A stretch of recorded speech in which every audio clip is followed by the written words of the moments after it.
Oh, wait, is this different than the Big Rip? Yeah, it's the opposite. Oh, okay. Big Rip keeps expanding till can't anymore. Okay. Big Crunch is it eventually starts coming all back into a singularity, and what happens? Does it end again? Does it end and that's it, or does another Big Bang happen? Has this happened before? How many times have we Big Crunch, Big Bang, Big Crunch, Big Bang, Big Crunch, Big Bang? How many times? You don't want to know?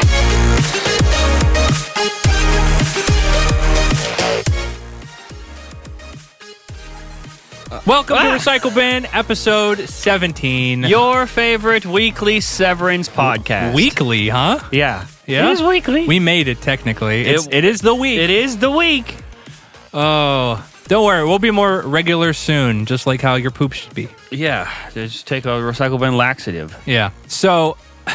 It's your weekly severance podcast. We're here to talk about severance and nothing else, right? Well, the part of it, man, severance is really good. But first things first, housekeeping. Okay, housekeeping. Hope everybody liked the leaks. Oh, yeah! Well, that came out. This is the first episode of Recycle Bin post normal FPT content. That's pretty cool. Yeah. You know what's weird? Huh. I forgot. You forgot we did that? It's like when we start Recycle Bin, I have entered a different unit. Like, this is my innie. Yeah, the Recycle Bin innie. I kind of feel that. The other stuff is my out. Like, I haven't considered that we also do that, and that's also part of this somehow. Yeah. Yeah, we put out a leak. We did. And that was crazy. Yeah, very well received. So thank you. I mean, we knew that. We knew that's how that was going to go. But yeah, when I was on my deathbed, in the middle of it, like 103 fever, in and out of consciousness, how do I say this? Okay, so would you say for almost like 2 months we knew what iOS 19 looks like? Mm-hmm. So we were just sitting on it. There was some stuff, something that had occurred thanks to a source that I've been in touch with for years that showed me some stuff that was over FaceTime as well as like illustrated by hand, literally like in the Notes app and an Apple Pencil. That's crazy. Trying to draw out specifically like that camera app. Mm-hmm.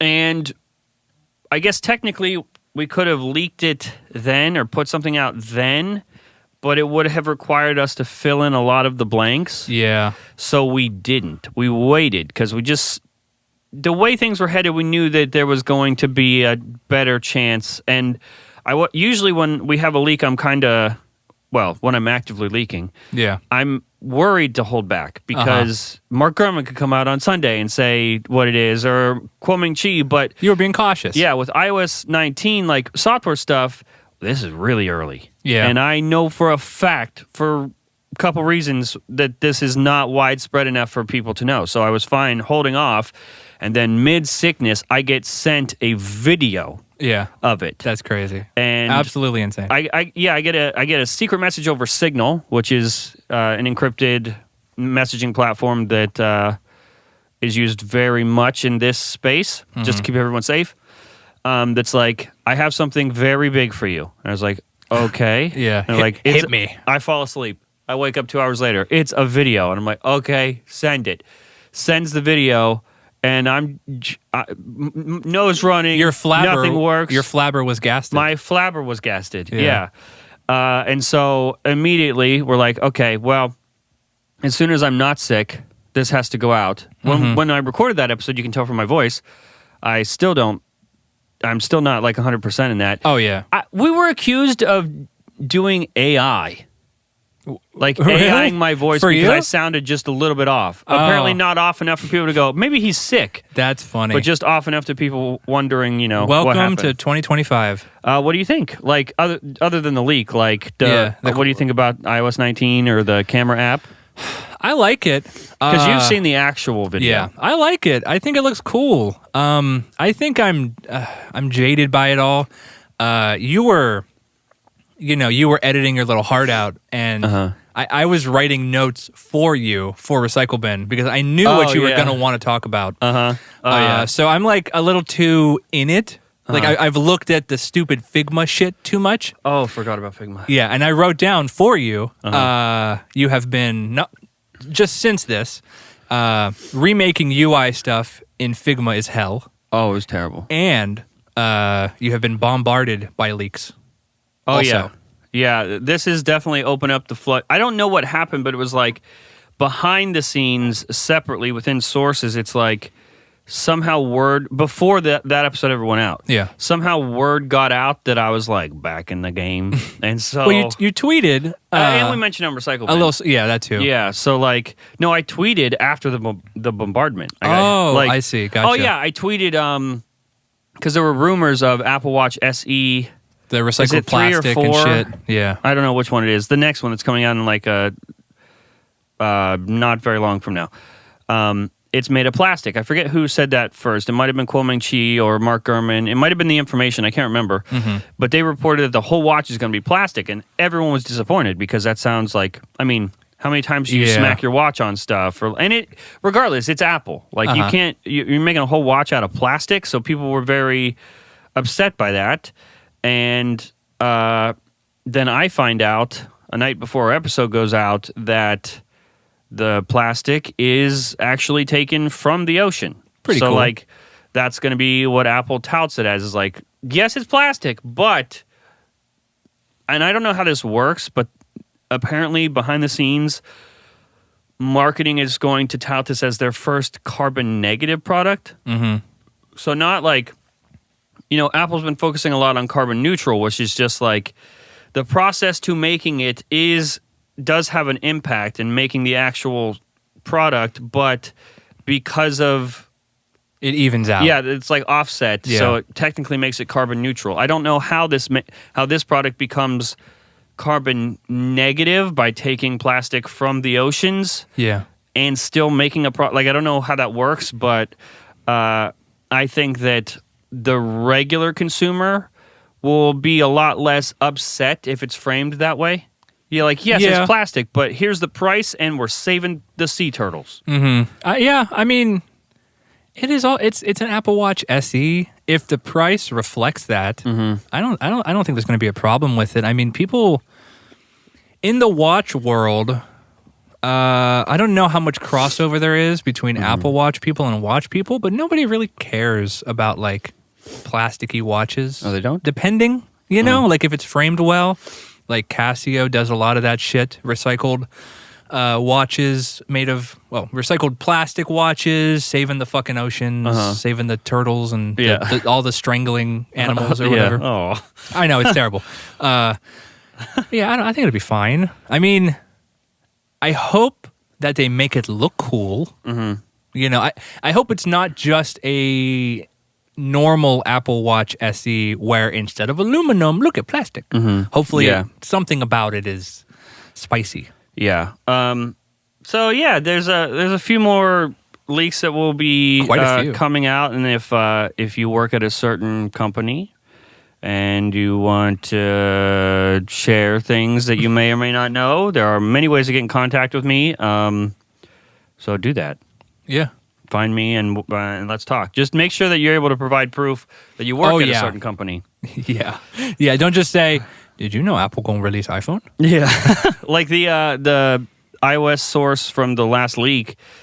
We mentioned on the previous episode of Recycle Bin that they had sent me iOS 18 over a year ago, and I didn't touch it and waited for that to like come to fruition and be verified before we mentioned what's coming next. There's a lot of like, you know, some people have questions like in the, hopefully not giving up too much, but in our rendition of the leak, our recreation. People were wondering where the Zoom UI is, because you know, like there's a button. You can like select between the camera, which camera you want to use, and zoom in, zoom out. And in the UI that we showed, that didn't exist. The answer for that is in the video we have of the leak that is not there. So I don't know what that means. It could mean that the phone that that video was captured from has the camera control button, and that is what's going to be used for zooming in and out, and that's where you'll be able to select which camera you want to use. Maybe you pinch and that's how you zoom in. Maybe there's an option that wasn't opened up that we hadn't seen yet. There's also the ability, the option that it was in such early stages of the development of the app that's just not in there yet. There's a few weird like overlaps in UI and like margins that are weird to me as like a UI UX designer with just a little bit of experience. It makes it hard to believe that the final product will ship that way. It probably isn't, final. But the overarching like theme and vibe of the app is, I don't see how that would possibly change between now and when it's released. Yeah. So yeah, I'm sure there was a lot of stuff that like we didn't recreate that is, for developmental purposes that like this was the people working on the app have a lot more information than a consumer would need. Right. So like there was a lot of stuff left out, but the major vibe and feel we showed you. We didn't leave anything like that out. And yeah, Asher created a Figma file to like Dude. Yeah, so Figma. Obviously gave him the video and he created the file in Figma, like bare bones of it, and he even titled the project like John's copy in case he ruins it or something. Well, yeah, because you had to like fill in some blanks and like, yeah, like I had never used Figma before. And just for those uninitiated, Figma, like it's a UI UX sort of designer. Yeah, right. Like so like a proof of concept tool. Yeah, sort of like thing. like Photoshop but functional. Yeah. So It's what crazy. you build can be semi-functional. So, a day, 2, 3 days before the actual video goes out, not only am I learning Figma, the things that I'm doing are going to be in the video, like imminently. So I had to speed run Figma a little bit. There, I can replacing a little bit here and there, like icons or images. I figured out pretty quick, but making menus work. Like if it was already in there, I could kind of reverse engineer what Asher did. Yeah. But there was a bunch of extra steps that hadn't been added that I just had to learn how to do. Like something simple is like creating, like when you swipe, when you open the bottom menu up and there's like 4 options, but then you can swipe and there are more options in it. I had to figure out how to do that. Didn't even know you could do that. It's a crazy cool tool. It is really, really cool. And I think will be very useful for some more upcoming things. Yeah, Figma's very cool. I like it a lot. It sucked having to like speed run it and do it that fast. And it's a little finicky. Oh yeah, I saw. I noticed people don't realize that the way the footage of the Figma creation ended up in the video was you essentially shooting it. Like you were screen recording and then performing the actions. You open up like a prototype of the app or the UI. Yeah.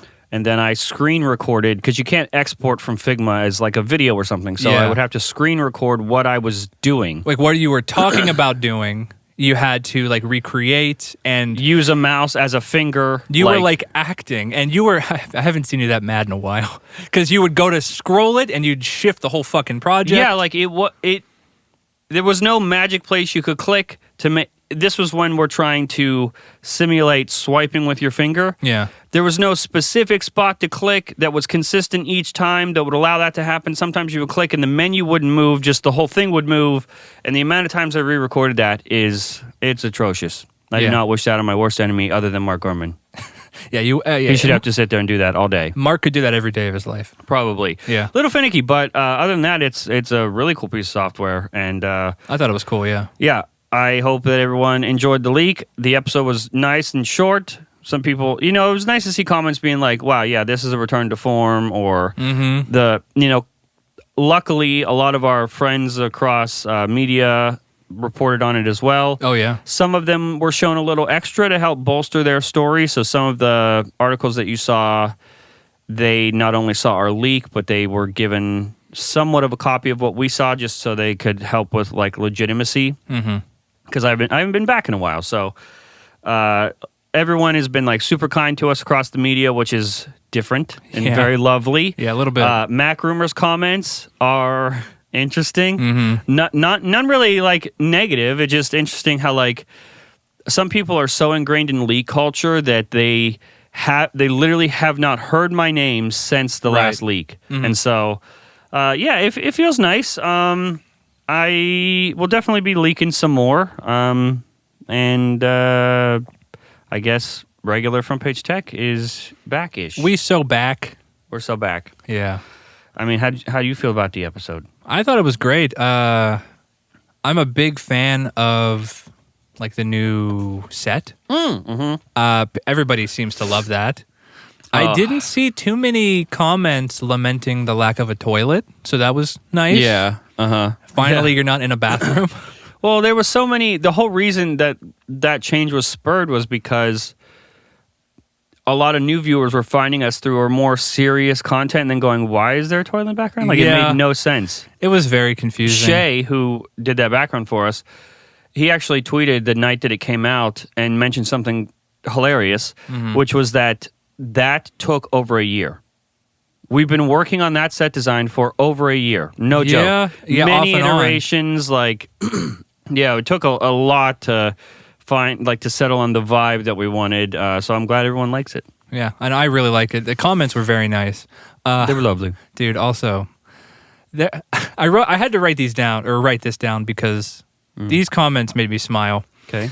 Recycle bin audience, you guys are hilarious, dude. Oh, boy. The comments of, like, one of my favorite comments of all time was a discussion about people in watching the episode and saying, Recycle bin episode, like episode 16, they can't tell if we're sitting or standing. Oh. I don't know why they made me laugh so hard. Okay. I appreciate the humor. Mostly because it was people saying, well, I'm standing and you're sitting. Or wait, no, it's fucking flip-flopped. No, it was I'm standing, you're sitting. and you're sitting. Yeah. No, fuck, dude. For the commenters are not saying they're sitting. They're saying that Jern is standing and Bern is sitting. I'm sitting because you're short. That's the joke. We're not. Look. Yeah. We are on these. We're stools. on stools. Yeah. By who? Up desk. Up desk. Is it up desk? It is now. Thank you, Up desk. Is it on there? We love these stools. They're like pivoty stools. Yeah, there's like a 10-degree pivot in each direction. Yeah. So like we're kind of standing, kind of sitting. Yeah, man, I messed up my favorite comment, and it's because we wrote these notes. We could just edit it out and do it again and make it seem like you didn't. No, it's okay. I'm actually remembering what we were going to talk about through the notes. Okay. Thank you, notes. By the way, this is a voicemail show, community show, which we'll get to. Thank you. I was going to do that. Yeah, go ahead. No, you go ahead. You go ahead. I did it last time. No, you go ahead. I'll just sit here quietly and wait for you to do it. 404-919-5530 is the phone number you can call to leave us a voicemail. And if your question or voicemail is good and like 30 seconds or less, you might make it on the show. And I hear there's quite a bit today. Yeah. Unironically, so many great voicemails. You guys really fucking showed up. So thanks. So many voicemails about U-Hauls and stories about U-Hauls. Okay. People crashing U-Hauls, people's U-Hauls breaking down, people putting diesel the fuel. U-Haul crash out. People putting diesel fuel in their U-Hauls by accident. So many U-Haul stories. I guess this is maybe one of the most relatable things we've ever talked about. Well, I mean, no pressure, but the whole show, whether it's good or not, is kind of up to you. So yeah, no pressure. Aside from voicemails, though, I want to get into those in a minute. Okay. I have a piece of drama to bring up with you. A couple things. Okay, can I ask a question? Oh, yeah.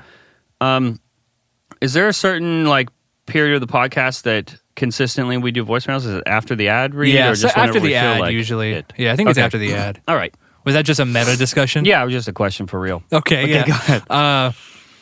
I want the audience to know this, too.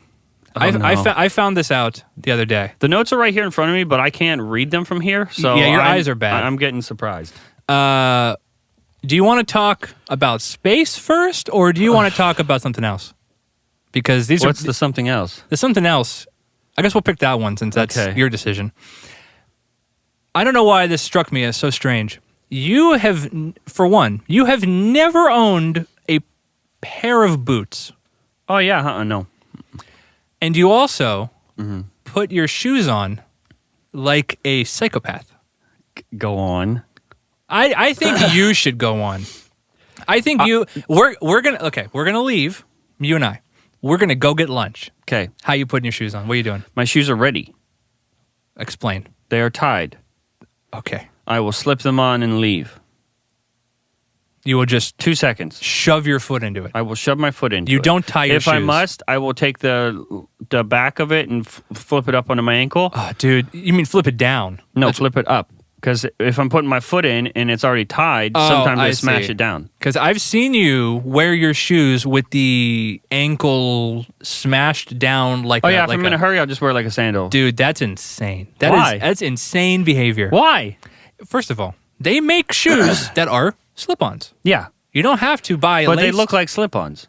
That's fine. I don't know. I like regular shoes.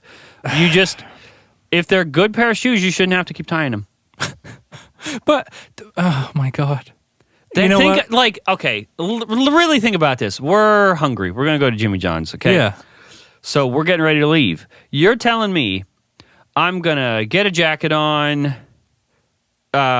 It's really cold outside. Maybe put some chapstick on. Okay. So my lips don't get fucky. And then you're gonna tell me I'm gonna pick up my shoes, take a seat, put them on, and then bend over to tie them. Tie one, tie the other, and then leave? No. You have described what I think everybody does. No. Well, everyone is tragically wrong. That is, you don't need to do that. There's no reason for that. Tie them once, then that's it.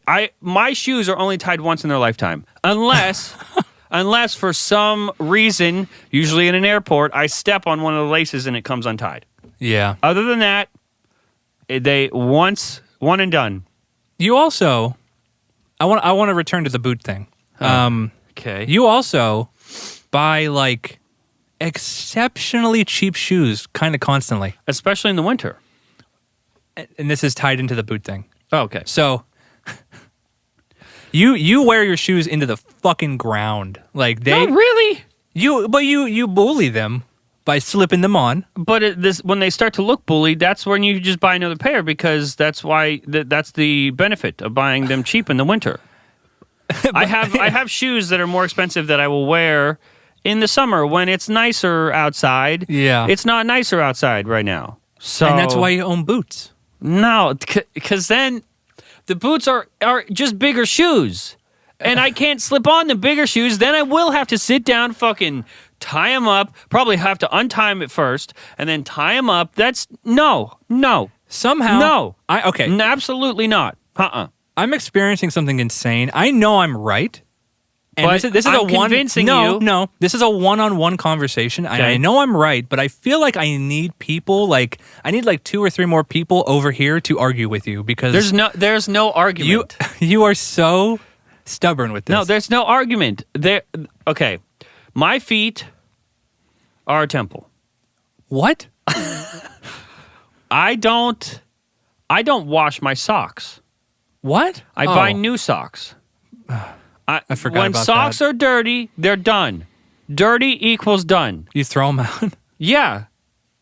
Okay. What do? Listener, viewer, you fucking wash your sock, and when you pull everything out, you only one sock comes out of the pair? Not me. Do you know how good a new unwashed sock feels? It's softer than it will ever be. It's smoother than it will ever be. It will never get better than that. Okay. The second you wash them, they're tainted. Throw them out. I feel like you're doing your laundry wrong. But no. Anyway. No. Everyone should know this, especially a well-cushioned sock. They'll never be the same after they become wet and dried. And I'm sorry, I'm not fucking washing my clothes and hanging them up on a thing. That's not happening. You definitely don't do that. No.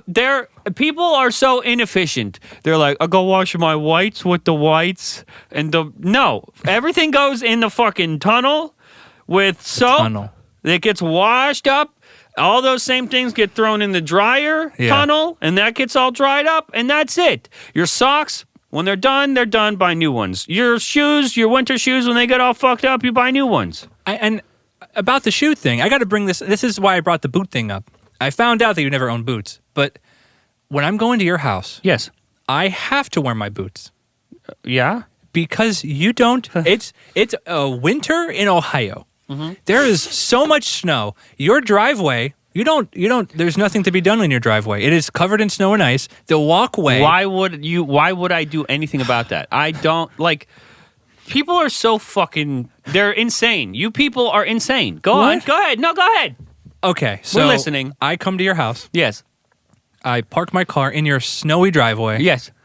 And then I walk to your front door through snow. Your walkway to your front door is snowed in and icy. Yes. I'm not going to wear my and I'm not like a sneakerhead. I'm not wearing like very expensive collectible shoes. I just have shoes for the climates.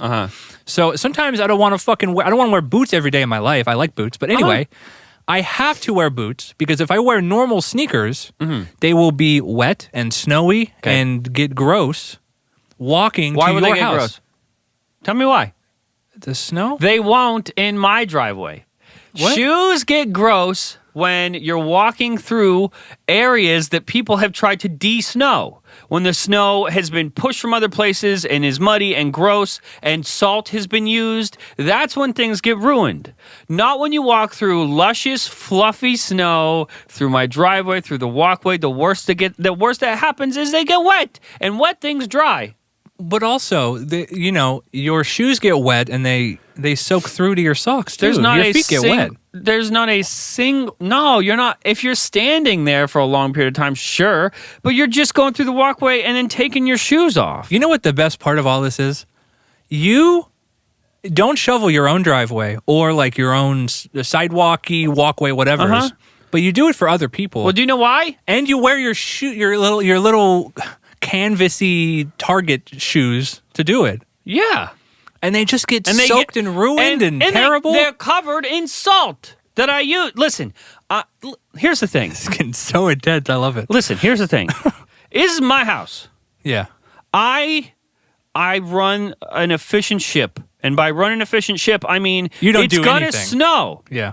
I shovel snow for other people. Do you know how many fucking times a week I do that? I am not doing that here. There's no fucking way. I have not once got stuck in my driveway. I park in the garage. I have not once got stuck in my walkway. I don't walk in my walkway. I do. But when have you gotten stuck? The answer is never. Well, no, but I do slide around like crazy. You walk on a cloud on your way up to the house. I've almost died. Terrible. I've almost slipped and died. I don't believe you. There's no way. You're not Have looking. you ever gotten stuck in the driveway? The answer is no. No. Okay, so what difference will it make if I shovel that driveway or not? None is the answer. Thank you for answering. The reason I shovel for other people is because I'm not an animal. I can look at someone and go, oh, that's a regular human who has these regular expectations and could not possibly live an efficient life such as I. So I will bring my mental capacity down to regular human level and take care of regular human business. I can fake it till I make it. I can make sure that their experience is fucking salty and muddy and gross and slippery and, do what you gotta do. But when you come to my house, it's fluffy and it's beautiful. It ain't. And no one is doing any extra work here. Because you know what? I will never have to shovel that. The snow will be taken by the sun. The sun will protect me. It will come back down, and everything will be gone. I have walked through such deep snow to get to your house that when I went to your house recently, I just put on normal clothes and normal shoes, and I went, I got to change. I had to put on my boots for the winter because the snow was so deep, it was up my pant leg.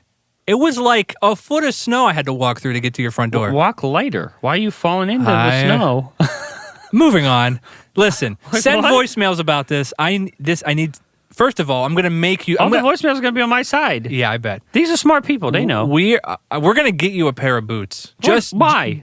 To experience it. I won't put them on. You will. It's too many steps. Well, first of all, not only do they make slip-on boots, but they make slip-on boots. Zipper. Yes, they're called Chelsea boots. Anyway, that didn't sound like I should be wearing them. What? Chelsea boots? Oh my God. Losing my mind. I'm talking to a crazy person. This is one piece of drama content that I wanted to air with you. Okay. Listen, I don't ever. You look at me like I'm crazy. I think I'm sitting here and I don't feel crazy at all. You're the crazy one. I bet you don't. You have been indoctrinated by society to think that you must shovel the snow. Why? I'm about to shovel your driveway. Literally, why? I'm about to salt your driveway. And you know what's going to happen? It's going to snow again. Probably. But then you go do it again and again and again and again just for the sun and its mass amount of protection to melt it all at once. You're going to fucking stand there and shovel little bits of a driveway? It hasn't been melted.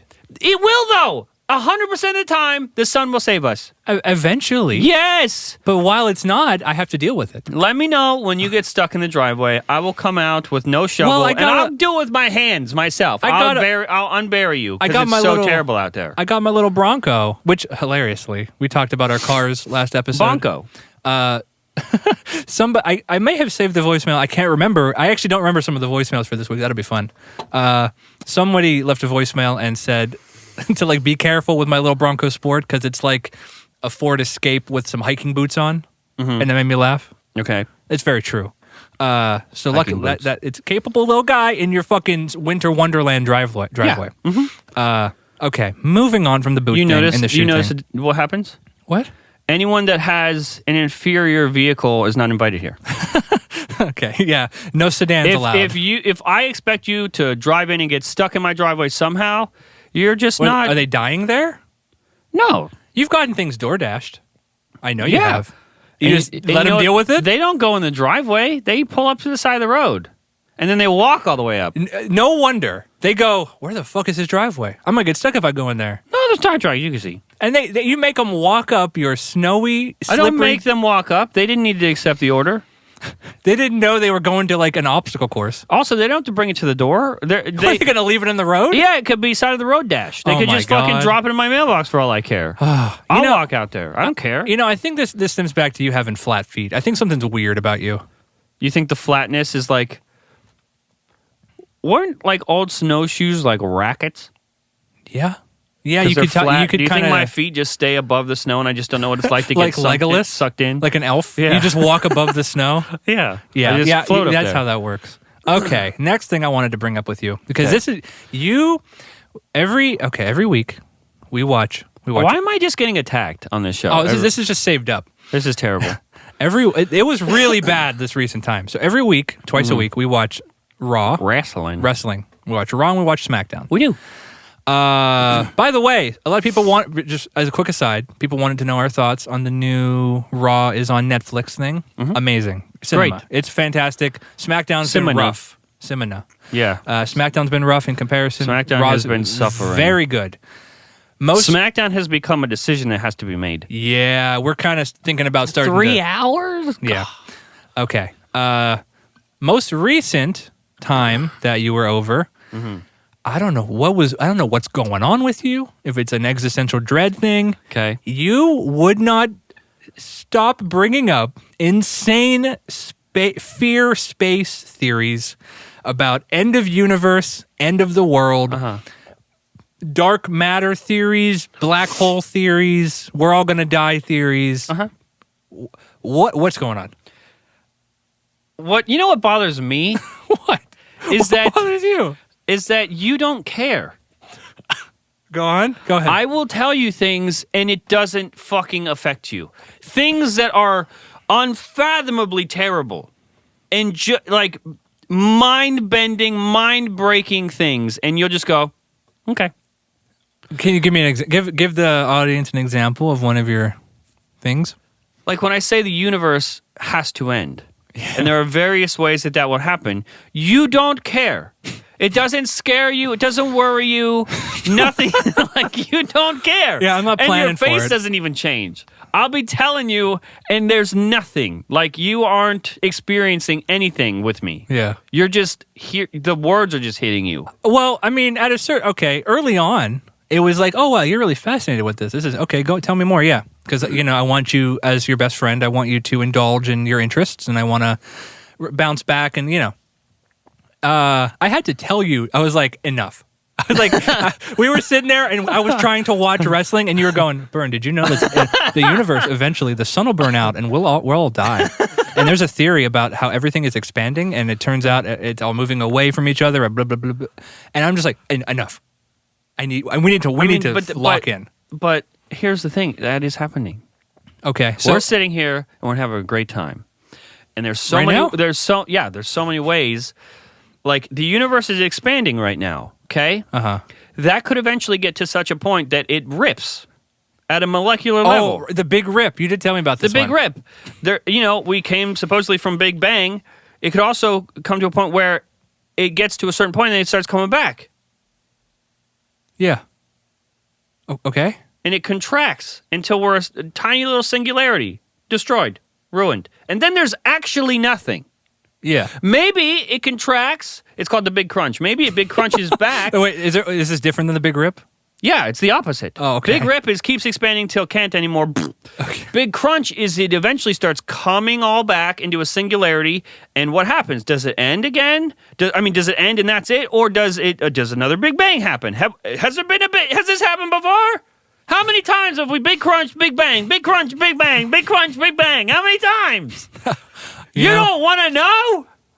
We're not going to know. Do you know how early the universe, and that's debated too, are we 13.6 billion years old? Or are we 14.5 billion years old? That is such a large discrepancy. Yeah. And we are in such an early state, there are trillions of years left. Okay, good. We're so early in the universe.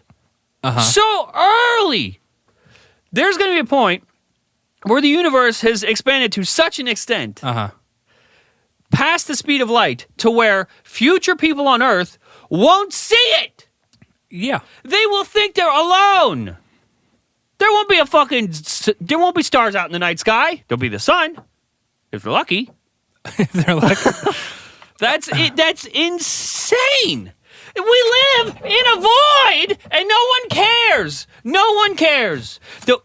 No one cares that we've been separated. It seems by something.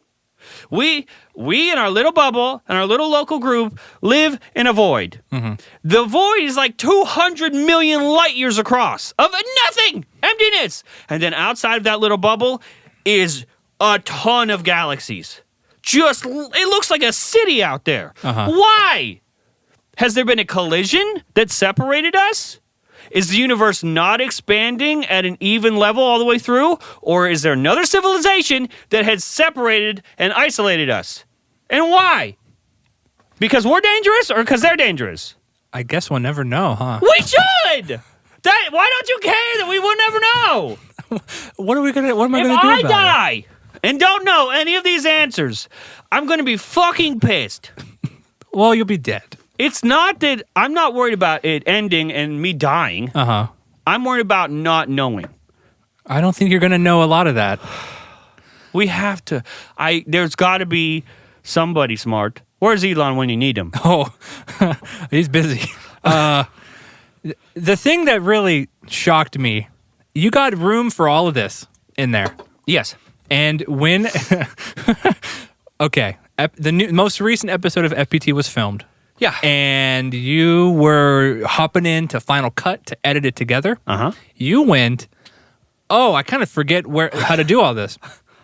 It's been a long time. You got all this space stuff locked in. You take some vitamins late at night. You watch space stuff until 2 a.m. You freak out. You stress. You tell me about it. You go to sleep.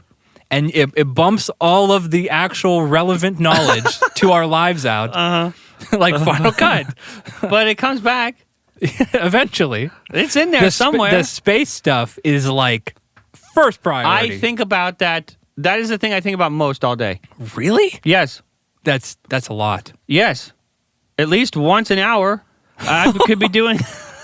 What is so funny? Once an hour? I can be doing a normal thing and then I just go... Whoa. And I just see, I see the slow expansion of the universe, and then I start asking questions, and then I spiral. Forget what is it? Oh, the big rip. You're the guy. Or the big crunch. Do you know there are two things that terrify me the most? Okay. We have never seen We can only see to a certain extent beyond us. Okay, yeah. I see what you... The observable universe. All that we can see. We think that we can see, if you look far back enough, the Big Bang. Okay. Because when you look far back enough, galaxies and the matter is so underdeveloped compared to how it is now. So we're seeing into the future. If you flew, into the past, if you flew from here, from Earth, 150 million light years that way. Specifically that way? Yeah. Okay. And by some miracle found a planet that you could land on. And you took with you a really crazy high-tech telescope. If from that planet, 150 million light years away, if you took your telescope, looked back at Earth, you will see dinosaurs. You will see the past. Okay. Okay? Yeah. Gravity is not a force that is acting upon you. Gravity is time. It's a layer of time that bends and warps based on the mass of other objects. That is why when you get closer to a black hole, time is moving slower for you. There's like 7 seconds at the event horizon of a fucking black hole is like 7 years on Earth. That doesn't fuck with you. Nobody cares. They made a movie about it, about the time warps. It's called Interstellar. And you know what happens there? Matthew McConaughey sits and cries. He cries because it's devastating. Yeah, he did cry a lot in that movie. It was one take, by the way, he says. Okay. He says that because you can anticipate stuff if you do multiple takes, he said he wanted to watch the video and just react in real time and did one take. And you know why it was easy? Because it's fucking horrific. But, I mean, all this stuff's not going to happen until we are, like, long dead. But I don't want to leave without I'm so early. I'm so early that we don't know anything. There's going to be so much that happens that I'm going to miss. Eventually, Andromeda, the galaxy closest to us, is going to be so close that when we look out, we can sort of see it currently, like, especially with a telescope. But eventually, it's going to be so close that when you look up at the sky, you're going to see it. That's going to look like fucking Star Trek. That's crazy. You know what the most terrifying things are? Oh, well, go ahead. Please tell us. Like I was saying, observable universe, okay? Yeah. We don't know what's on the outside. Realistically, we don't know much. There's a lot of new, like the void that we're in kind of hurts a lot of the answers we thought we had. Okay. Okay? Yeah. So things, as we find them out, will begin to correct or completely unravel the things we thought we knew. And we'll just find out we were wrong the whole time. Yeah. So what we think we're seeing is the observable universe. Maybe, like how I mentioned that eventually when humans look out, things will be so far away that they'll think they're alone. Maybe there are things way beyond that we can't see. And then what is that? How big is it? Is everything another just planet and then there's stuff on the outside? Like, that's one thing, that there's a wall where there is an ending to this. Okay. The ice wall? The ice wall. Okay.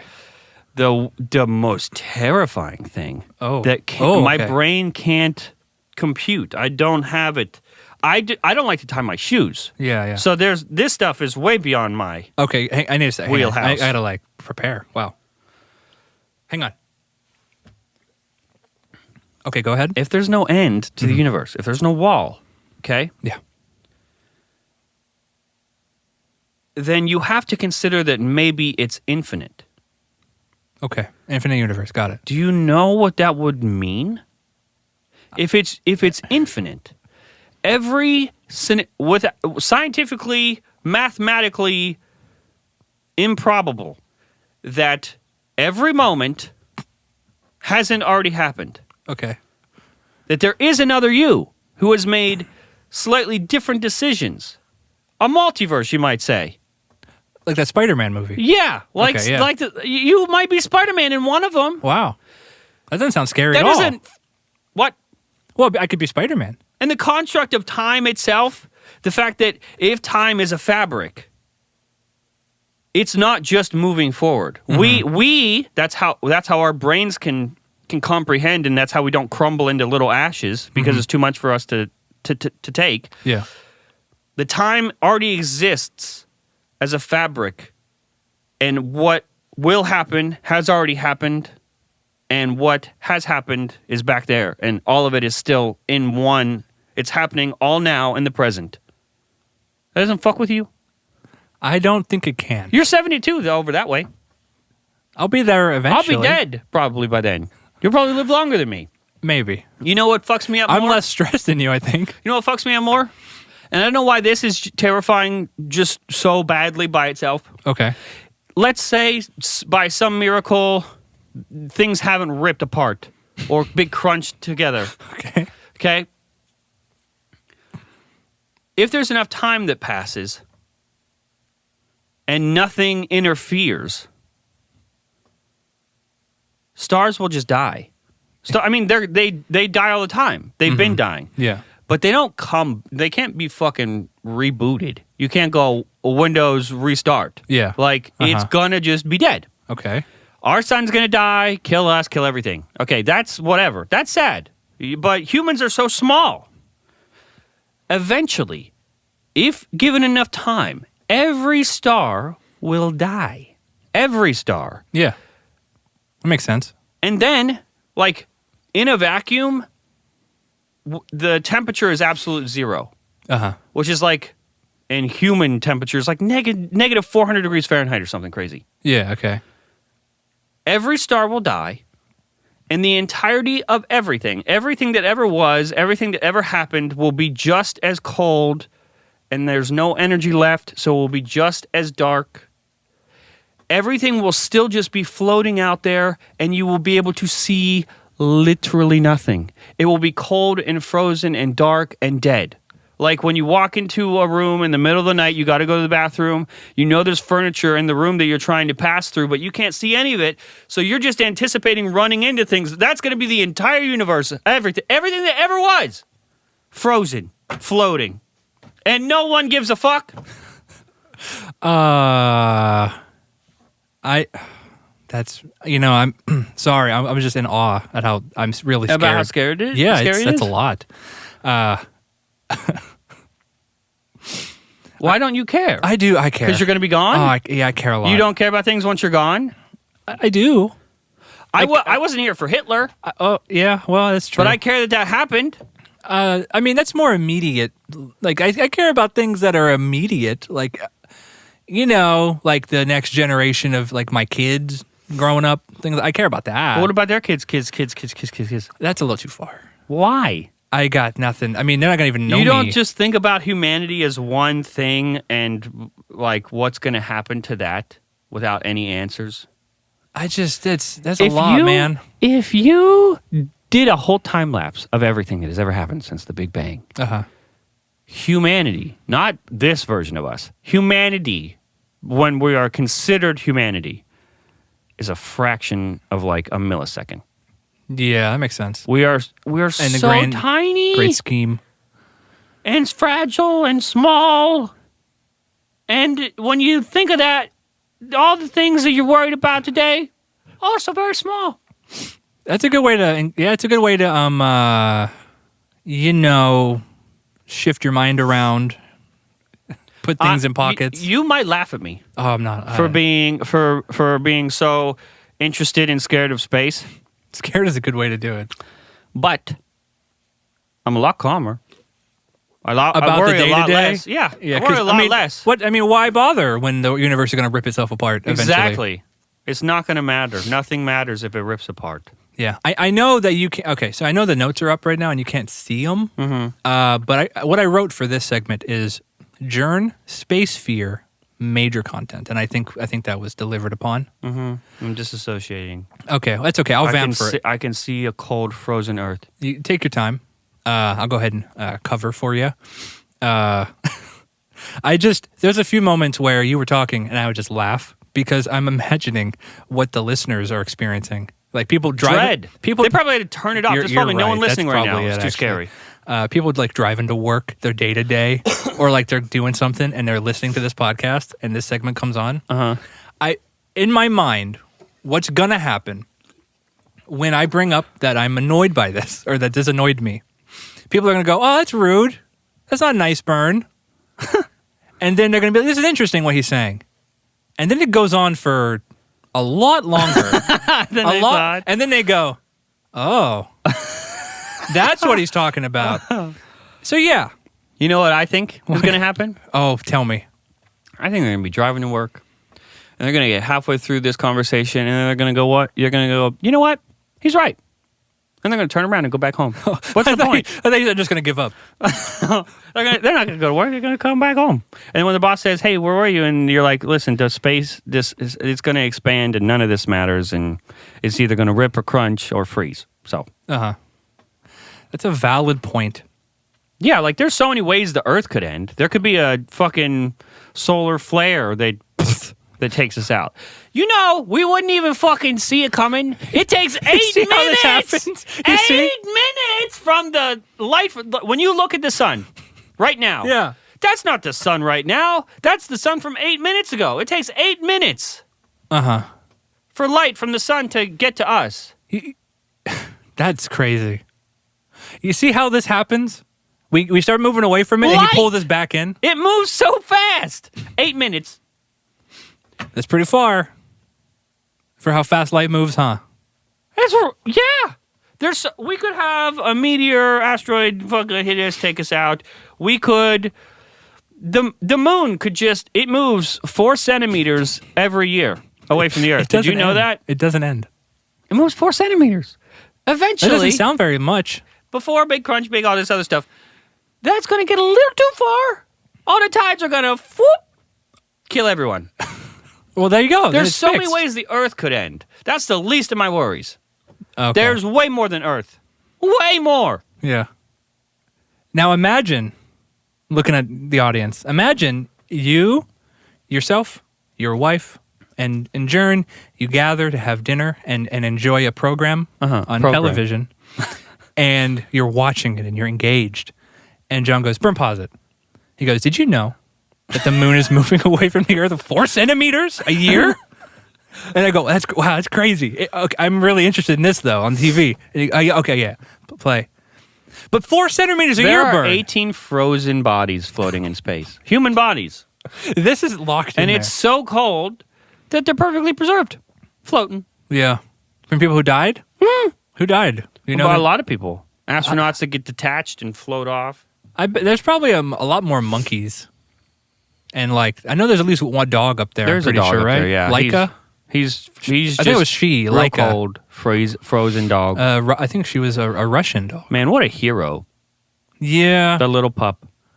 Yeah, pretty sad stuff. Perfectly, we have no idea where. We could never retrieve, but floating. I'm sure. Did you know?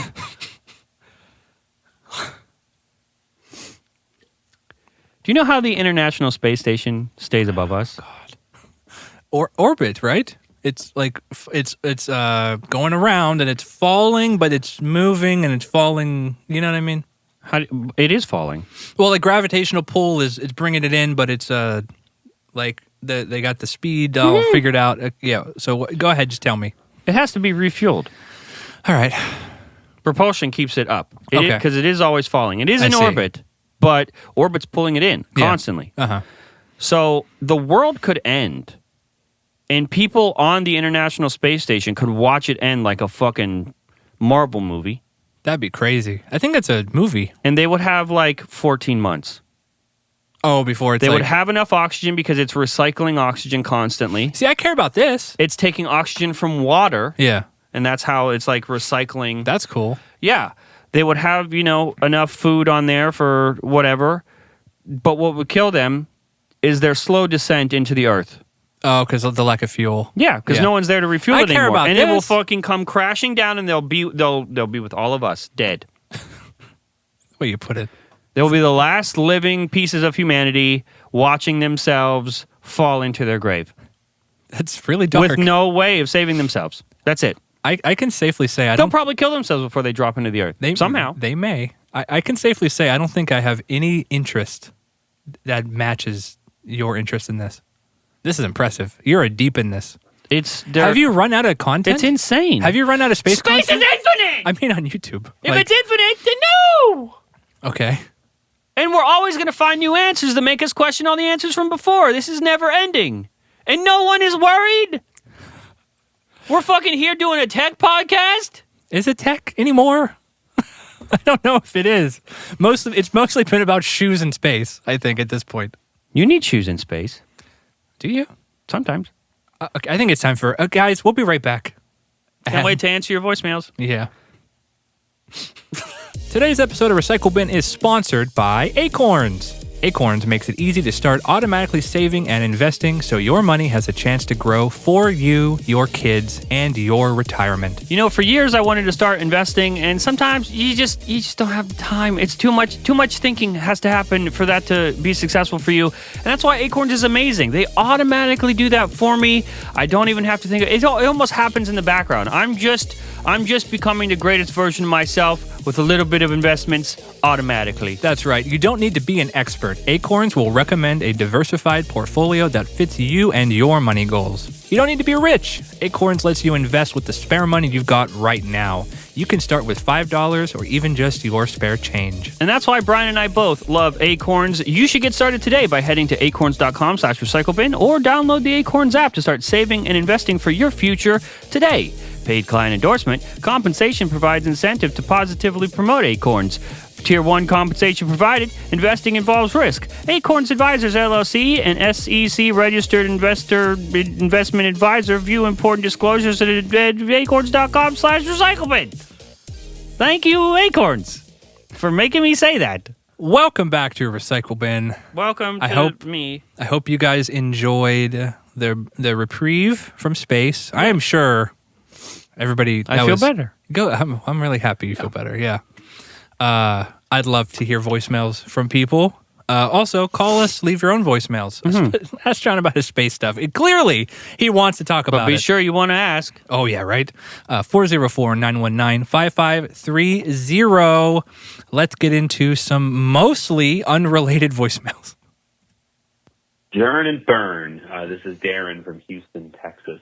Hey, Darren. I have a question more for Bern. I'm that's me. to Thank God. episode 16 right now. Bern, I didn't know you were a car guy. Oh, yeah, car stuff. I am curious, and also I had a Ford Maverick up until about 2 years ago, so I was sitting there yelling. Of course, it's built on the Escape and the Bronco platform, but I'm glad you Googled it. Anyway, I have a Tacoma, and I have a fun sidecar as a 2006 Subaru WRX. Loud, fun, fast. That's cool. Room.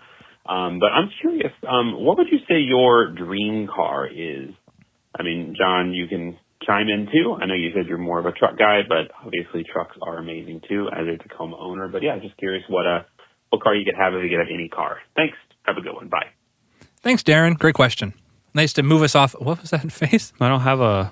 You don't have a dream car? No, really? Not at all. I'll answer this, but really, you don't have one? Mm-mm.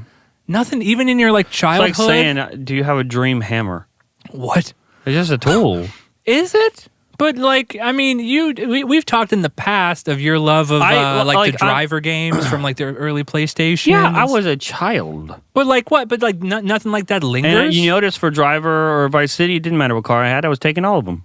Well, nothing. Some of them were fucking pieces of shit. Some of them, one of them might be an ambulance. You know what? This is all starting to kind of stitch together, your lack of care about shoes. Cars, if it's not space, I guess. Why is this? The question was for you. Well, I have an answer ready. Okay, go ahead, give it. Okay, I just want. Okay, all right, space. Okay, space boy. So that's really cool. You got a Subaru because one of my dream cars, my older brother, was really interested in rallycross stuff. Mm-hmm. So I have always had a soft spot for early 2000s Subaru WRX STIs, them gold rims. You have no idea what I'm talking about. It's just iconic.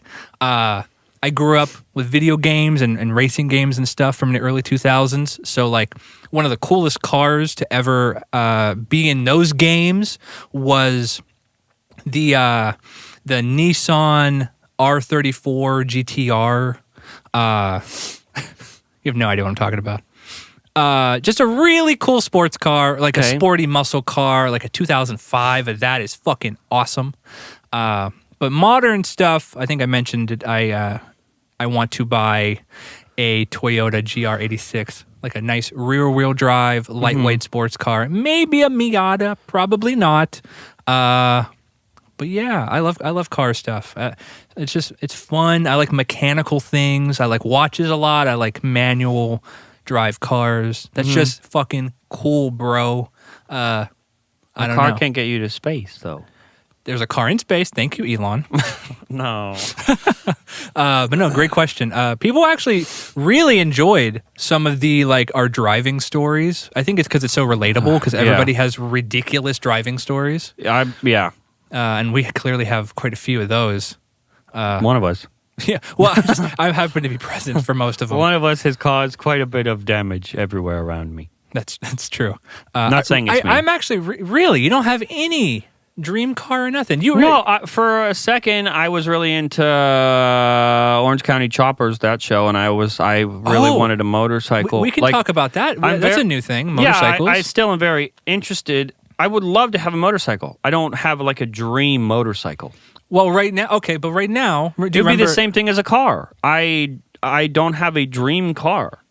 Yeah, but I remember we have gone in and out of a phase of this recently. I just jogged my memory. We are going to buy motorcycles eventually. Honda. I want to say yours was a Honda. Monkey? No. You're going to go for the Honda Rebel 500, I think is what it was. Remember that? And is the one that's bigger, slightly bigger? Yeah. And I'm going to go for the Honda SCL 500. Yeah. I think that was it too. So those are... Yeah, very excited about that. But that's not like a dream motorcycle. That's just, I'll have one now. Yeah, that's fair. That's amazing. Yeah, I don't know. I feel like everybody that I have a dream microphone. Okay, what's your dream microphone? Tell me. We have it. Oh, okay. Well, it's the Sennheiser MH50. Hang on, I'll go get it. Okay. Don't you worry. All right, I'll just vamp for a sec. Yeah, that won't be hard. Yeah. I don't. You can still hear me. I can contribute. I don't have space to talk about. But no, yeah, I love cars, man. Something about them. Specifically Japanese cars. They're just that whole culture surrounding cars in Japan. When they, I forget the exact law they enacted, but they had a law that all the cars that they produced had to be limited to a certain amount of horsepower to avoid the street racing scene and things like that. Yeah. That didn't happen. Oh, I forgot. It's Skyline R34 GTR. Yes. That's the car. But yeah, I just had forgotten for some reason. But yeah, I love that fucking car, bro. I would love to have that car. Especially, I'm also, just gotta say, we both love the Fast and Furious movies. Oh, yeah. I don't know how I got sucked into that. Because they're awesome. They are awesome. I grew up with those movies. Did you know Christopher Nolan says those are his guilty pleasure movies? Like, he loves they're everybody's guilty pleasure. Christopher Nolan. That's a good sign. But yeah, so I grew up with those movies. I remember going to the theater to see the first one, the second one, Too Fast, Too Furious, and Tokyo Drift with my big brother, much older than me. But we would get out, and then him and his friend, who we went with, we would do little goofy street racing to go home, and racing his crappy what was it, Cavalier at the time. Shit like that. Man, just great memories. Love that era of cars is just so special. Yeah, microphone. Sorry. Go ahead. Oh, I want to know what you have. No, you're good. The question was for you and about cars. Oh, yeah. I think we're good. Sometimes I get to sit on the bench. Well, fucking hop up, boy. Let's go. Okay, this is my favorite microphone. Was always a dream microphone. For people, if you care about content creation, audio, any of that stuff, stop buying shotgun microphones. Please, God, stop it. Now, why is that? Everyone buys shotgun microphones because Marquez does. Okay. Like the Sennheiser MKH16 or something is like one of the most popular shotgun microphones that everyone buys for no reason, just because they heard someone who heard someone heard someone. Those are really great outdoors. Okay. Like amazing outdoors. That's their whole purpose, is their long tube point capture sound here, interference tube rejects all this other stuff. Okay, so it captures what you're pointing it at and not the surrounding environment. Yes. Okay. The issue with that is when you're trying to use a shotgun microphone indoors, the sound is coming back. It's reverberating, so let's say you're trying to capture your voice, microphone is pointed at you, your voice is bouncing off the walls and coming back to the interference tube, which is trying to reject noises. Mm-hmm. So it's creating phase issues with your voice because the frequencies of your voice are being captured and rejected at the same time. I see, yeah. So it's never going to sound natural. It's always going to sound like I can listen to anything and be able to tell you it's a shotgun microphone indoors. If you're indoors, pencil condenser microphones are the best thing you can get. Hypercardioid pencil condensers are the best. This is my favorite microphone, the MKH50 from Sennheiser. We use it for the show. It's what you hear on Front Page Tech. But you don't need to have that one because it's a little bit a lot. But just pencil condensers in general. Yeah, just a hypercardioid pencil condenser microphone is what you should be using indoors. Stop using shotgun microphones. That is your PSA for the day. And try not to think about how scary space is. What makes pencil condensers so good for indoor use? Well, there's no interference tube, and it has a little bit of like, especially a hypercardioid. It's capturing much closer and is a little bit more forgiving. A shotgun microphone is pretty narrow, so like off axis, especially with an interference tube. You can hear the shift in the movement. Yeah, okay. And because of the interference tube, because of the larger, like the diaphragm is further in a shotgun microphone. So it's not physically as close to you. When you're using something like this, the capsule's like right here. So you hear it's much closer and you hear a lot less reverb, a lot less echo. It's doing the thing you think the shotgun microphone's doing. I see. So it's really like a misunderstanding and like a general like it's what happens when you're not getting advice from professionals, you're just getting it from other YouTubers. Well, yeah, you're like emulating. So, do you know if Marquez still uses shotgun I think mics? he does. Yeah, Really? I think because I pretty sure he recommended it not too long ago. Oh, for interesting. People buy it. Yeah. Well, I guess for anybody listening, ignore that advice if it's relevant to you. Buy one of these. Yeah. Love this. I mean, dude, the show does sound fucking awesome. And it always, it does. Thank you, Sennheiser. Especially they since sent this to us. Just full disclosure.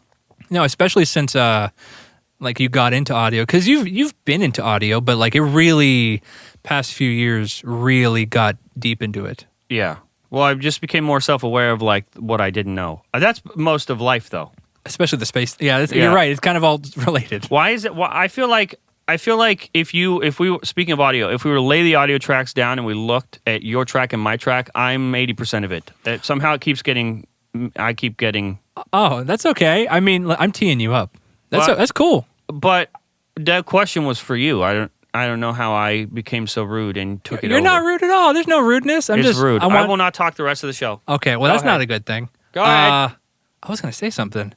I love that the audience, I've been gone for a really long time. And then, so they're getting reintroduced to me. But also, they're seeing a completely different side of you. Whether that's an insane side or not is to be, but yeah. It's a great side. It is. You're right. It's quality. It's definitely a good content side. So that's good. I'm glad my biggest fears are content for you. That's lovely. They definitely are. Except like snakes and like old people. You're scared of old people? No, you are. What? You're scared of like we'll get into another episode maybe. My God, we have a lot. There's gonna be. I hope you guys are gonna enjoy. Probably the longest recycle bin in a minute. Enjoy it. We got more voicemails because you guys hit us with such good stuff. Speaking of, hey Jern and Bern, this is probably not going to go on the show, but I just wanted to say fuck you both for your bacon slander. Like I've never felt more disrespected as a New Yorker. Like bacon, egg, and cheese, prime food. Like bacon is everything.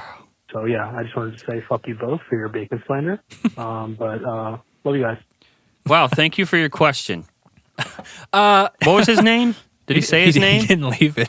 But he's a New Yorker, which is, that's they're they go into the the corner shops. Yeah. Breakfast sandwiches. The other day I ordered I just woke up. I don't think I had a dream, but I woke up and I really wanted bacon, egg, bacon, what?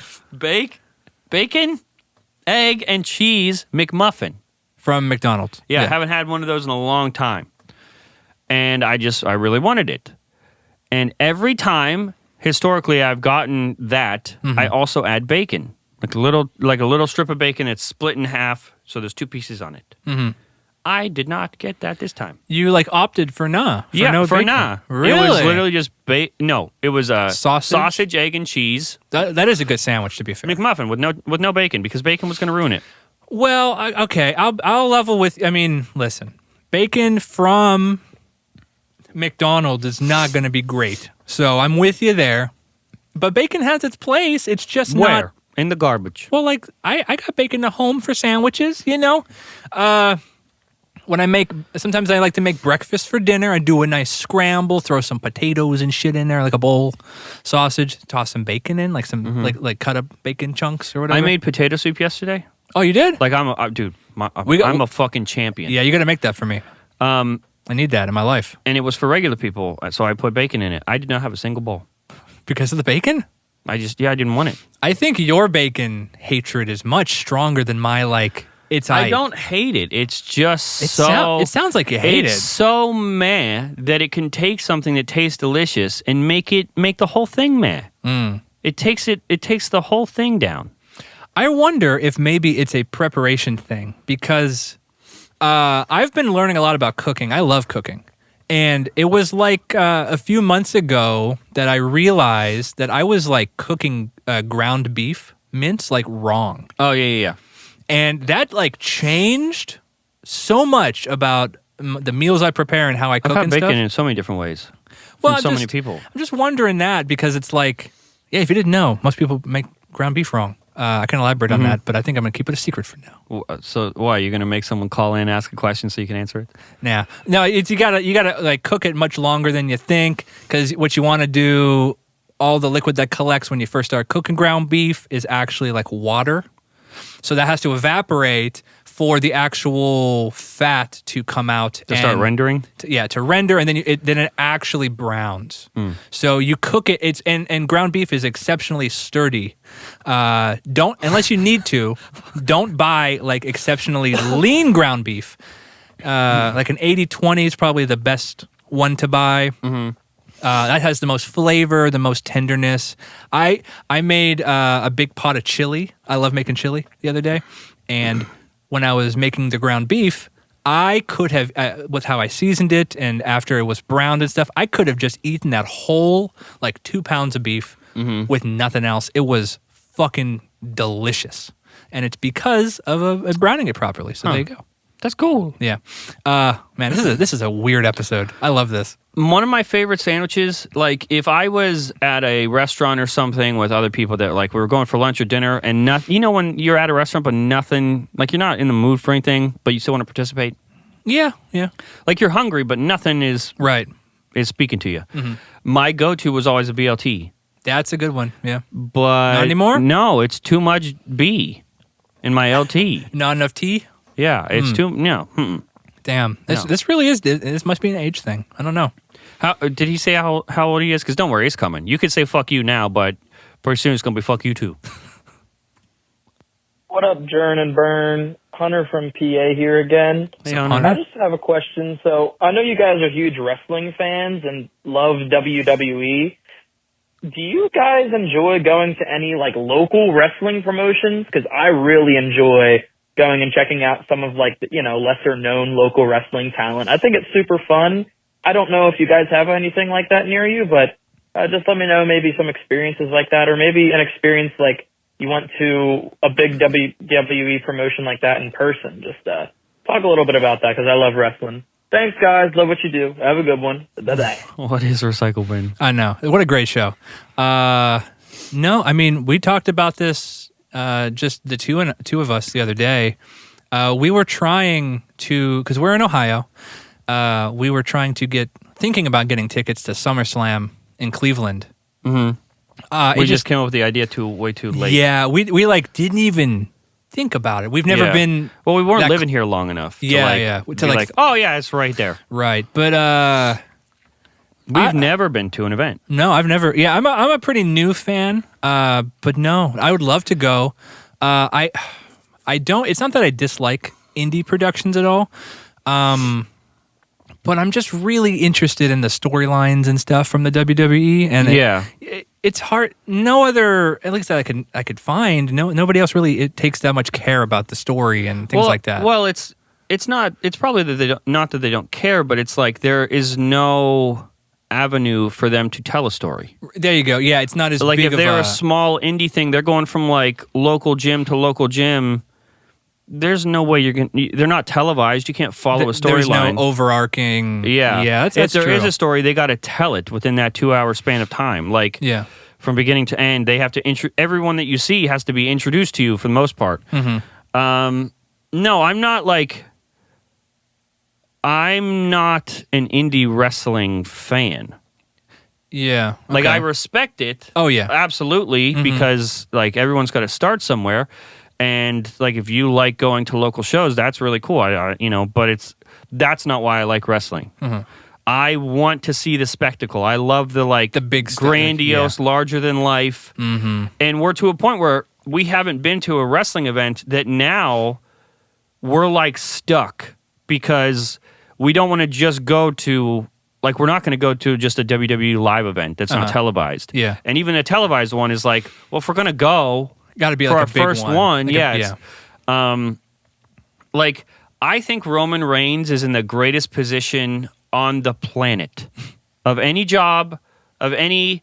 It's pretty cool. It's basically like being Superman.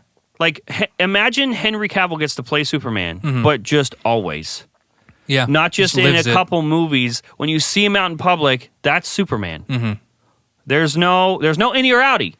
To the point where you wouldn't approach him if you saw. No way! That's so funny to me. I love that. I would not approach the He's tribal chief. larger than life. Like the walking out there with that amount of aura and that amount of people there to see you that think you are this. Not think, they believe you are this larger than life tribal chief. Mm-hmm. That is a feeling I wish for just one time I could feel it for like 30 seconds. I never will. Well, you know what? Listen, if we ever do a live FPT or recycle bin, kind of like how we did Genius Bar Goes Dark. Can I come out? Yep. Okay. We'll make you we'll set it up, bro. We will hook you up. Okay. But no, last thing I want to say about wrestling. So I don't generally. It's cold in here. Both of our noses are. Oh fucking yeah, we turned running. the heat off so there's no noise. So it's not that. Yeah, like you said, I respect the indies and things like that. I retroactively gain interest once. Most recently, Penta, the wrestler Penta, was coming to WWE, and I was like, "Ooh, this is pretty hype. People seem pretty hype about this guy. Let me look back at him." So I did a crash course before his debut. Right, I did like a deep dive. I watched a bunch of Lucha Underground stuff, and it's so fucking cool. And like, I learned about how that came to be, and like the behind the scenes stuff with that production and stuff. And it was very interesting retroactively. But I don't think I have enough time, or my interest isn't there yet to seek that out without there being some like prodding. Yeah, like in 2018 or so, the WWE product was not good. It was so bad. Mm-hmm. And it was like the perfect storm because AEW started to come up and do really, really well, like immediately almost. And it was just perfectly timed with the WWE actively hurting themselves and AEW being able to see those mistakes and not make them. Right. So AEW really started to like become an actual viable competitor, and I was watching both. There was a few weeks where I only watched AEW. Yeah. Wow. But since then, the ownership has changed a bit.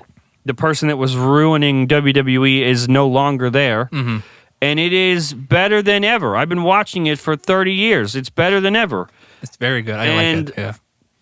I cannot watch AEW because they're so fucking full of themselves. Like they have just completely lost the plot on trying to tell any compelling story, and they really think just wrestling itself is going to save them. That enough people will care about just the wrestling show, and that's the whole point of like, I would not care to go to an indie show. And that's the kind of the same level. I'm not going to commit any of my time to AEW because I won't be rewarded for that later on. Yeah. I'm just watching people do cool things. which is, yeah, that's cool. Some really talented people work at AEW, but I'm not there for that. Like, I want you to tell me a story. The best parts of wrestling aren't the matches most of the time. It's everything in between. Yeah, it's like the whole thing is contingent on itself. Yeah. So, hopefully that answers the question. Yeah. Oh, I did forget. And one thing that does like worry me about like smaller productions, and even like early WWE stuff is like the amount of violence and like blood. Oh, to get on the radar. Yeah, I just want everybody to be safe. I don't want to watch people actually hurt themselves. I don't want to, like, even the stuff I just mentioned, like Lucha Underground, some of that shit got real rowdy. A lot of breaking, like, light bulb tubes over people and, like, thumbtacks and flaming sets and whatever. Like, I get it. You got to, like, make waves. But, man, I don't want to see people get hurt for real like that. At first, as, like, a carny attraction going on into the 70s, 80s, like with Hulk Hogan and... Hulk Hogan's finishing maneuver is a leg drop. Yeah. So, like, it's understandable that from that, like, almost cartoon-esque era, other promotions like ECW, to make waves and get noticed, had to be more real and extreme, and that was, like... Other direction, yeah. Yeah, that was their way of being a viable competitor in any way, because if you're just going to do the same thing, why would you watch both? And then, obviously, like... that threatened WWE to where they started introducing more of that stuff. The Attitude Era comes about. They become a little bit more raunchy in every area. Now that's way more balanced out. But yeah, even more recently, Lucha Underground, like to be noticed and to be considered for your time, they had to do things that seemed more extreme that you couldn't see on TV over there. Right. Yeah. So and AEW is the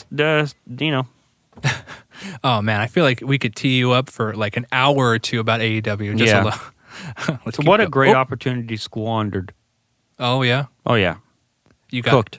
Would you like to say anything else? No. Before they're cooked because we have these voicemails are totally unrelated to each other. We are ping ponging around. If they recover from the damage they've done, I'll be greatly impressed. Well, it won't happen with their current owner because he's out of touch and doesn't understand what's happening. Tony Khan is a fucking. What's the next question? Moving on. Ahoy, mates. My name is Jake, not from State Farm. I have a tech YouTube channel that has under... Next one. What? He's not the one. Oh, I see. He's okay. Well, we got to hear him out. Ahoy, mates. My name is Jake, not from State Farm. I have a tech YouTube channel that has under 600 subscribers. My dream is to make it my career, but I've been doing it for 3 years and I haven't been monetized yet. Should I give up my dream and work at Costco forever? Or what's your advice to someone in my position or just anyone who's a budding YouTuber not in the tech space? And yes, I do work at Costco and it's ass and not the good kind. All right. Thanks, Jake. What do you think? Because I keep talking. No, I feel bad. Don't feel bad. I don't want the fucking Bern squad to be here like, why isn't he letting Bern talk? No. We're teeing you up. This is good stuff. I want to know what you think. This is good. This is interesting to me. I mean, he answered the question. He hates Costco. He doesn't want to work there his whole life. So don't do that. Don't do that. Well, I think his actual question was like, what advice would you give smaller creators who maybe aren't growing at the rate they maybe feel like they should be? The best answer is Front Page Tech didn't make anything sustainable for 7 years. You're in your third year. Yeah. I see what you're saying. Some people make the right moves. Some people in the right place, right time, where it happens quicker. There are success stories that are outliers that also happen to be the ones that are most talked about, and I think it gives people unreal expectations. Survivorship bias. Because some people just, right place, right time. Some people get lucky, but some people, there's a layer that they skip in terms of like understanding human emotion and like entertainment that normal people don't have. Like, a lot of people start because they see someone they like. They're like, wow, I want to do that. I think I can do that. And so they start doing it. And that's sort of the wrong intention. Because... intention matters. Yeah, it's like... I mean, we kind of said this in our Marquez video, or how MKBHD ruined tech videos video. Videos video? Where people are inspired to be a tech YouTuber because they watch him do it, and their answer to that is to just do what he does. Do the same thing, yeah. And it's like, why would anyone watch UB Marquez when Marquez is gonna? He has so many extra years on top of you of doing that. You'll never catch up. You'll never do that. Yeah, you have to approach it different. It's like WWE is over there doing leg drops. You got to start making people bleed and shatter light bulbs. Like you just got to. It's a different. You will have to try a little bit harder. I used to say, speaking of the creator mindset thing. Yeah, one of the episodes was about not trying to make an additional piece of a puzzle that's already built. Right. And just you got to do your own thing. Build a new one. And it's like, a lot of what is going to make it work for you is not learning how to YouTube, learning what videos to make. It's not about SEO. It's not about your tags or whatever. I spent many years thinking that. I spent many years and many monies taking courses that there's got to be a right way to upload. There's got to be certain SEO tools and tricks I can use. I downloaded every YouTube extension imaginable to try to predict the algorithm and all this other stuff. And it turns out, I've said this many times before, the only people that ever complain about the YouTube algorithm are the creators. Yeah. They're the only people that feel like they're being held back by an algorithm. The viewers never complain. They're always served something that they enjoy, that was served to them properly. They spend hours upon hours upon hours on YouTube consecutively because it keeps serving the right things to them. There's no such thing as an algorithm. It's just the viewers, and you have to make stuff that viewers will want to watch. And a lot of that is just years and years and years of experience learning how to make something good, making a good video. A lot of I haven't seen your stuff, obviously, I don't know, so I don't want to say you make bad videos, but I will speak for us in saying that for years and years we thought that, man, if just the right amount of people could see this, it would really open the gates for us. Not once looking towards ourselves and saying, well, what if a lot of people see it? Is it good? And it wasn't. It wasn't good. We thought it was good. Bad stuff. It was not good. And sometimes it takes years of experience to become self-aware enough to learn how to make something compelling. And the biggest advice I can give you is learn how to make a good, compelling video with a good, compelling story that keeps someone watching the longest amount possible. Yeah. If you make a 6-minute video, your goal is not to figure out how to make it 12 minutes. Figure out how to make those 6 minutes that someone is going to watch from beginning to end. If your video is 15 minutes, don't do it because 15 minutes is a few extra minutes when it should really be 10 minutes. You've got to somehow make them watch from the first minute to the 15th minute to the best of your ability. You have to. People's time is the most valuable piece of currency. Yeah. That's true. You can look at you. Look at how many videos can be created. YouTube's not oversaturated. That's not what's happening. You're not competing with other creators. You're not competing with other videos. You're competing for people's time, and they only have so much of it. And if you only have 10 minutes of free time in your day, like teenagers, younger people, that's one thing. They can binge all day. But adults don't really have that time. Even adults that really love YouTube, let's say they have a family, they have kids, they're going to finish their day, be super tired, and they're going to have 15 minutes, and they're going to go, okay, perfect amount of time for a YouTube video, let me find one. How could you possibly expect to be that one video? Yeah, that's true. If you want to be that one video that they're going to spend 15 minutes with, you got to find out how to make the best 15 minutes you possibly can. Yeah. Off of that, people really respond to, genuine too. I'm subscribed to a few different, I would consider them smaller creators who I found through sort of specific videos. I can't think of it. Okay. A creator's got 40,000 subscribers, and I find them through a video that I'm really interested in. It's an hour plus long. I'm like, fuck yeah, let's do this. And it's well made, well produced, really genuine, really enthusiastic. And this person knows their shit and I'm learning stuff and I'm engaged. And then they don't do those videos. That's a one-off. And they make completely other stuff and it gets no traction. This one video I watch, hour plus long, it's got like over 1 million views. Very popular, very well received. And that doesn't change, how their content structure moving forward. I think that's going to be a big mistake too, is like, people like that shit. Like video essay type things where you really know what you're talking about, where it's well put together, or just generally like enthusiasm. Like that shit sells. Yeah. I think that like a lot of people, just like a couple lessons that we've learned that we've dabbled with, shifting a little bit from here and there, especially lately. But when you are brand new or trying to grow, we used to look back in the day as like the Front Page Tech channel was like a TV network or like a hub that had multiple shows on it. We would do gaming content, we would do Q&A content, we would do, Front Page Tech, the show, and whatever other idea that we had.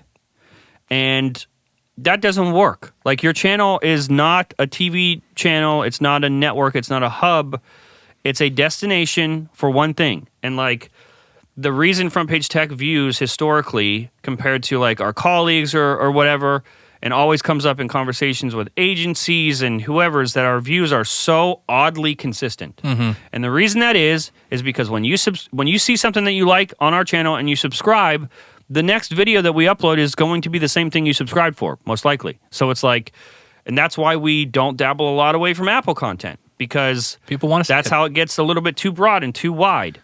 Yeah.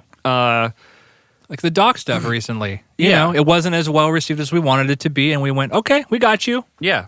Let's go back. Yeah. And even the doc was like, it was Apple related. It was. Yeah. It just was. Yeah, exactly. So, I mean, that's like the best advice I could give is to just be patient, learn how to make something that you would watch. Yeah, compelling. Like, try not, and when I say that, you got to try to like step out of yourself, because I feel like for years we did this where we really thought, because we were spending the time doing it and we spent 15 hours on a video, that must mean it's good. The viewer does not give a fuck how much time you worked on something, for how long, how much effort, how many sleepless nights. We learned that with the doc. Yep. No one gives a fuck. The doc, regardless of how many sleepless nights, regardless of how long it took, how much effort we put into it, how much we loved it, the reality is it's 45 minutes. Someone has 45 minutes to spend. That's all they're going to know about it. Yeah. And that's like, you got to learn how to like master that. Something else, the last thing I'll say is like, as a creative person, if you are creative, you tend to think a little higher concept than a viewer.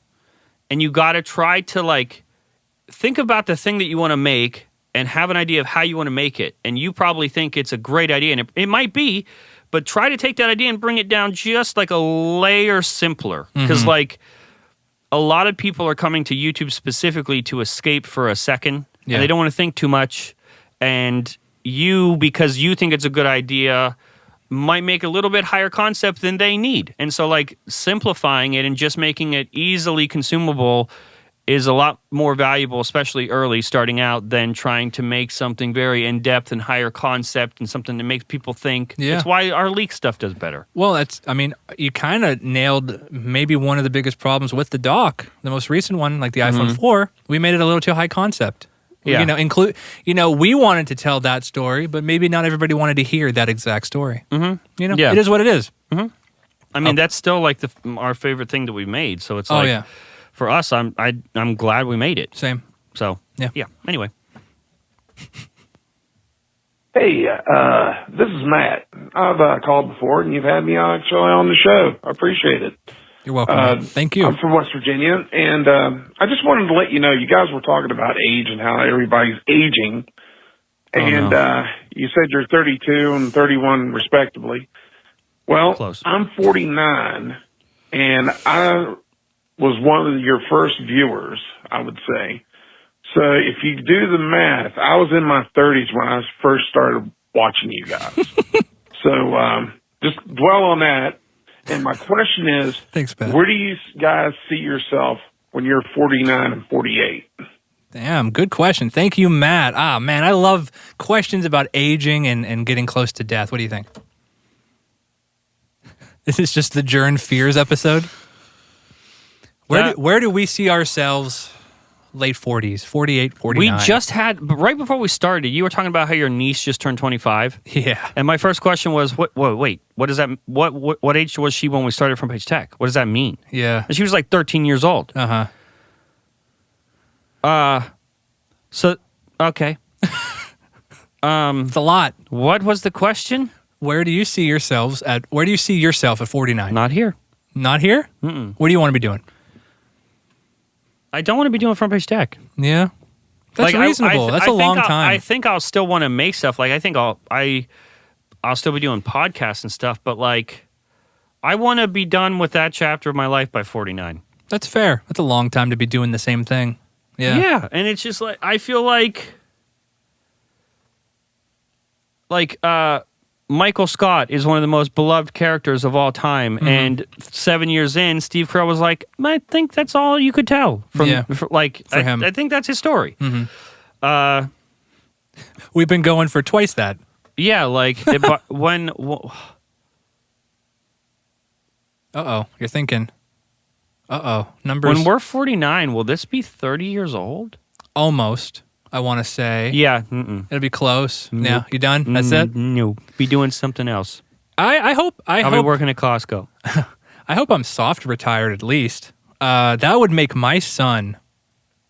Okay, that's fucking like 18 years from now. Mm-hmm. My son would. That's 19 for you. Well, if I'm 48, he said 40, 49. Oh yeah. By 48. the way, I'm 31. He's 30. So for now, just a year or so off. Well, we're turning the age anyway. Well, not yet. Okay, you're really specific. My son would be good in about 21. So I hope that's crazy because he's 3 right now. So you'll be retired drinking with your son. Hopefully I don't really want to be drinking.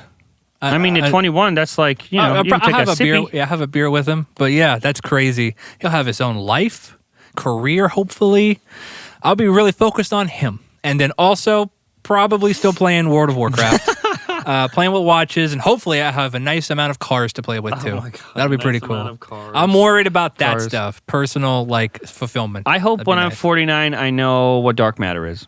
That's a good one. That's a good one. You know what? I bet we'll all know what dark matter is. Hopefully not too much, but yeah. All right, you ready for the final voicemail of the show? I see 2. Well, I'm just picking and choosing. Okay. Because Bern giveth and taketh away. Oh well, I always pick. I always have an overflow. You know. So you know what that one says? Oh yeah. Okay. And I know what they all say. I remember now. Final voicemail of the show. This has been a nice long episode. I hope everybody likes it. Here we go. Hey, my name is Silvio. I am watching you guys from Poland. Congratulations on the doc. Thank you. Hoping for more. I just wanted to know if John can show us some magic tricks. Yeah, that's all. Thank you, Silvio. Oh man, I love it. Okay, this is why I wanted to end the show with this one. Can you show us a magic trick, Jern? Do you have anything prepared? Okay. Oh, you doing one? Hold your hand out. Okay, hang on. We gotta do it for camera. Ring, by the way. Normal ring. It's a ring. Normal ring. Okay. Hold my hand out. Got it. There's nothing here. He didn't give me nothing. What's behind your ear? Whoa. Is that the ring? It's the very one. That was pretty good. Can we just cut there? If you want. Maybe we cut now. That's funny. Okay. Oh, what now? we got to outro the done? show. Yeah. Why? Well, what? Why? We done what? Oh, we're still going? Are we done? I think we're still going. Are we going? I'm way better with cards. Oh, okay. Well, like I would not be allowed to be in a casino. You can't. I don't say have that. a deck of cards with me. You don't have a deck of cards? No. Really? But I'm very good with a deck of cards. Okay, that's like a cliffhanger for the next episode. I feel like because you can't just say that. A lot of deck control that I. All right, guys. Thank you for watching Recycle Bin episode 17. Expect episode 18 to be all about card tricks. Do not expect that. Expect it to be about whatever you call in, because you are in charge of the show. Look at you. 404-919-5530. We'll spend less time talking about space, more time talking about you. It's less about us, more about you. Make it about you, or else. Thank you very much. Thanks for listening and watching. That.